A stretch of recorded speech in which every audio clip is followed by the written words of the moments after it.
Hey guys, today I'm going to show you how to change the upper engine mount on the passenger side on this 2013 Ford Escape with the 2.0 Ecoboost turbo engine. If this video is helpful, can you smash that thumbs up button and leave a comment down below for the YouTube algorithm? Really helps out a lot. First thing we're going to do is remove the engine cover here. This just yanks off here. It's on some ball sockets.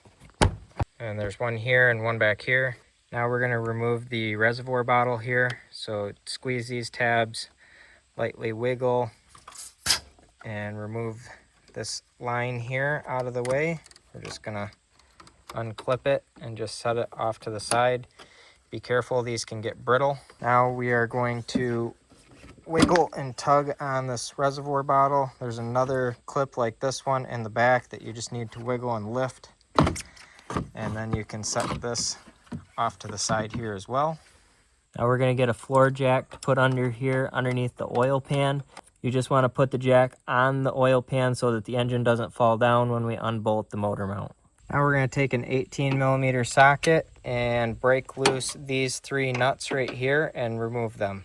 Now that we have those three nuts removed, we need to remove this 15mm bolt and this 15mm bolt right here on the back side.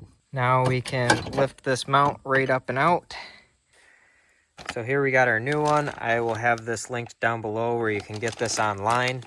We'll open this up and I'll show you how I know this one is bad and what the symptoms of a bad mount are. So first off, you can see on the new one, it's right up tight to the top, and this old one is wore out. There's tons of space here.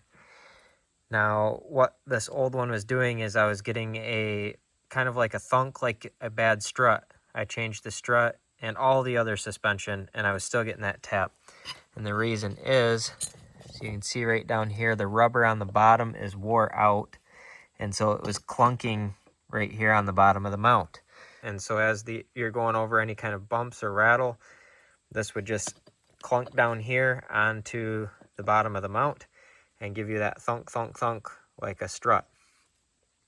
So let's stick our new one back in. So you can see here our new one sits quite a bit higher than our old one. So we are going to jack up the bottom of the engine a little bit. Now that can sit down. Start putting the nuts on here and tightening them up. Now we need to get these holes lined up. You can just pull this forward or get down here and pull on your jack a little bit and try to get the engine to slide back and get those holes to line up. Now that we've got all these bolts started by hand, you can start tightening these nuts down and then tighten these bolts down. If you need to adjust anything a little bit, you can either lift your engine or lower your engine with the jack. That's pretty much all there is to it.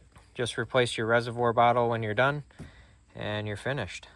So I hope you found this video helpful. If you did, smash that thumbs up button, leave a comment down below for the YouTube algorithm. Thank you for watching and have a good one.